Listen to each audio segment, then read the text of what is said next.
G'day, this is Captainoob, and this is Santa's Little Helpers. It's a set of dual pistols with a Christmas theme as part of the Merry Modding Days for 2024, celebrating Christmas and the holiday season in the modding community. And it just happened to be on day 14, weapon mods. So here they are. So they're auto pistols. We've seen the animations for these things before, but it fires candy canes. Normally this thing would fire discs, and if you apply some of these lesser festive skins on them, they will fire the discs, but the Merry Modding Days skin will make it fire sharp candy canes at your enemies. Unfortunately, they're not like the railway rifle where they've actually got collision and you can use them to scale walls, so that's a little bit sad, but yeah, it's kind of cool. And I guess the practical function for this thing for Santa, why it's a little helper to him, is it's for distributing candy canes at a distance very quickly.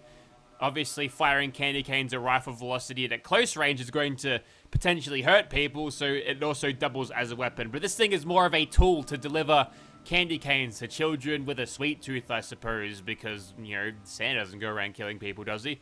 I hope not. Anyway, so there's customizations for these things. So you've got the receivers, you can scroll all the way down.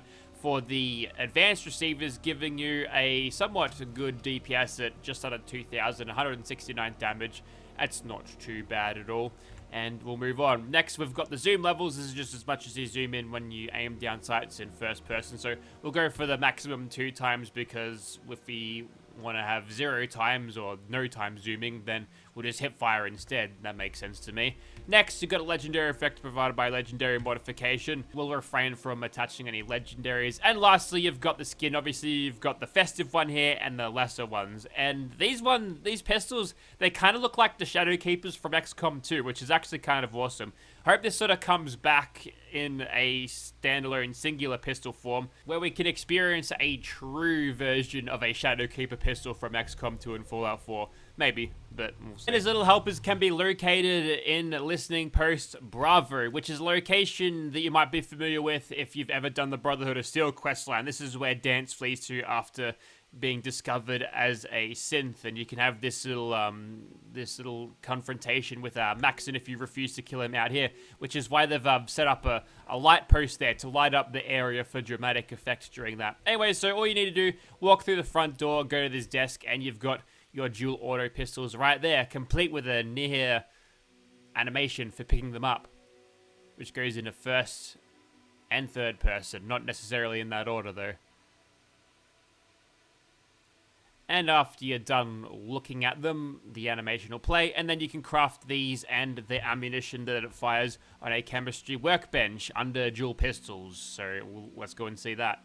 So under dual pistols on your chemistry workbench, you can craft these pistols for these materials and the metal discs that it fires. 10 at a time for 5 steel. So let's craft these for like 10 minutes or something. Okay, here we are outside of Immersive Gunners Plaza, and here are our Santa's Little Helpers in first person with their drawing and sheathing animations, which are pretty cool. Aiming down the sights, yep, that's a 2 times zoom in, alright? It's pretty generous, but we haven't got any indicator on the screen of where our discs are going to go. I suppose candy canes, so we'll just have to eyeball it off the middle of the screen. That's fine. In third person, yes, we've seen these animations before in third person, but there's a different reload animation. Check it out. It's small, it's subtle, but it's there. It also happens in third person as well. Alright, cool. So we're dressed up in festive colors, the reds and the whites, and we've got a Santa hat on, that's cool, and blonde hair underneath that, because blonde Sheila era still happening. It'll continue until this current cycle is over. You might be wondering, where's the mittens, the scarves, and the other things that would keep you warm during the snowy winter? Well, guess what?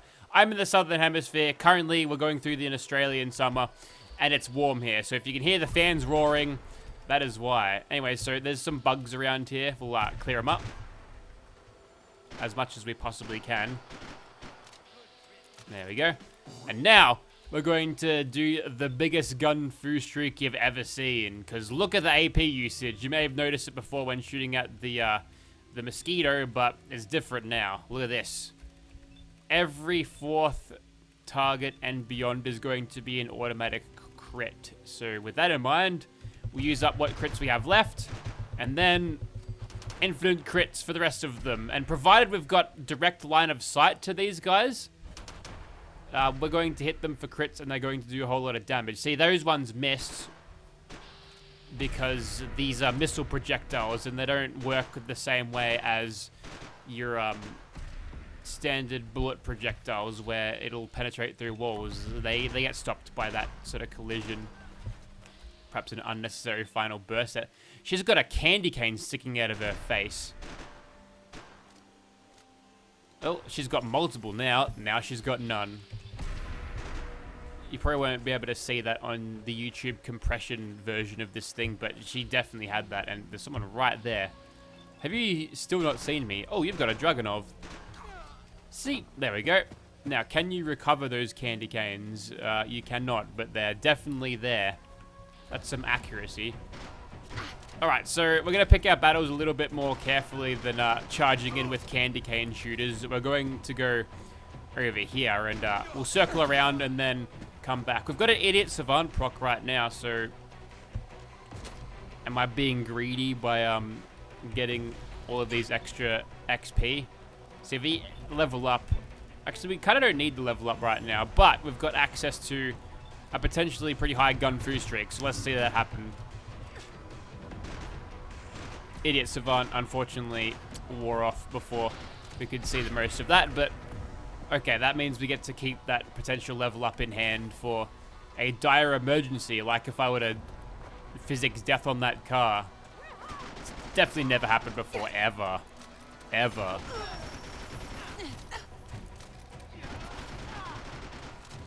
So as you can tell, at close range, this thing does a pretty serviceable job, but the ammo capacity means we're going to have to reload between these guys from being 100% health to 0, and the slowness of the projectiles, whilst negated entirely in VATS, does make firing at targets that are distant, and even close range ones that are moving, difficult.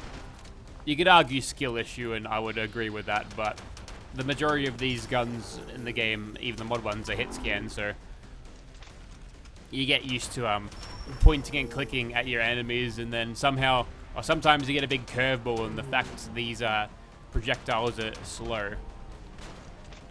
Although it is cool seeing them move in sort of the slower motion here, and we've got a big VAF streak happening right now, so let us continue that. We've got a small amount below us, so if we can take them from up here, that would be pretty good. There's one. Ah, classic Fallout 4 hitboxes. Fallout in general, I suppose. I think someone's shooting at us from up there, so stop that. There we go. Sorry, just put the effects up so you will be able to hear this thing. Totally wasted the critical in the last bullet of the magazine there, but it's fine, don't worry about it. So we're getting through them fairly easy. I wouldn't say it's the most ammo efficient approach to it at all, considering it takes 5 steel to make 10 discs. Your rate of going through steel, whilst an abundant resource, is going to be quite substantial. Although you could go around and scrap every single one of the fallen gunner's weapons to probably make that steel back, but there's a lot of busy work in that, which, you know, that kind of grind is usually only present in Fallout 76, so yeah, we don't really want that to have that in Fallout 4, to be honest. There we go. Missed a completely unmoving target with the grappling hook. We'll just have to wait for that one to recharge. But we got there eventually, that's all that matters, and now we can finish off the last few. Little baby gunner. Got a little bit of gun food damage now.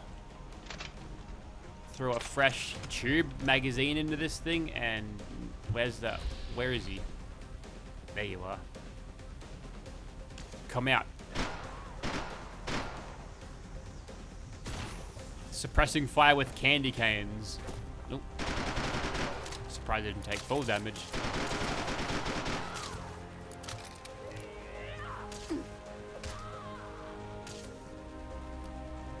Just take a moment to admire. I don't know, maybe these candy canes aren't actually made of candy. I think they're actually like steel rebar that has been bent to look like candy canes and painted that way. That would explain the damage that you get on them. Although, maybe the combat armor that the gunners are wearing are rated to protect against some such things. Alright, let's get some criticals on the road because I'm almost in nerd rage, and that's not good. One of these guys had a grenade launcher, I think. Alrighty. And we're done, and are we in nerd rage? No, we escaped it, which means we can hold on to that and destroy Vicadia for a little bit later, should we need it. But, yeah, there we go. 5,000 discs later, we throw away the guns in disgust. Nah, we still got them. And the funny thing about the dual pistol mods is that they don't really work with classic holstered weapons because the model is them side by side like that, which is a model that they use to put on your hip or on your back if you're using something like a rifle, but unfortunately, you're doubled up here on one holster, which is funny. Okay, time to spread Christmas cheer to the local super mutant population, starting with this prick. We've almost got a full bar of crits ready to go, so let's shoot this guy in the head and see what we can do. Yeah, not too bad. We're only half a bar off full crits, and we've got a bunch of crits in VAFs to use as well if we need it. Anyway, so Swan's aggroed, he's pissed off. I think he's aggroed to something else, but we're just going to continuously shoot him in the head until he dies, which it was great until he detected something. What's going on down there? I think, well, he stomped on it, whatever it was. Okay, now we're good. We'll try to find his head and then begin laying into him. Ah, yes, the travel time. It's 2 weeks plus postage. Plus, we're in the Christmas period, so all of the post offices and couriers and stuff are overloaded, shipping presents to everyone's loved ones during this holiday season. So, unfortunately, the delivery on these little candy canes is not quick in the slightest. Is his face just peppered with these things? Or is that like little swan boat fragments? I'll just slow down for a second and have a look. Yes, it is. And let me just... No, that's not what I wanted. That's good though, that works. He did get us on the way down though, but won't be enough to stagger us. I was going for the dodge button.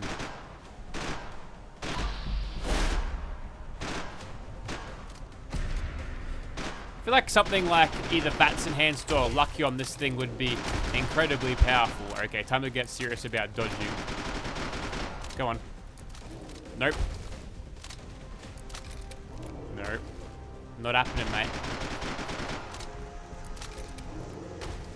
So that's the way to win this DPS war. It'll be a war of attrition, like a DPS war, but it'll be a thing. Okay. Now he's rethinking his plan. Or at least he did for 2 seconds before he decided, you know what, I'm going to try another rock.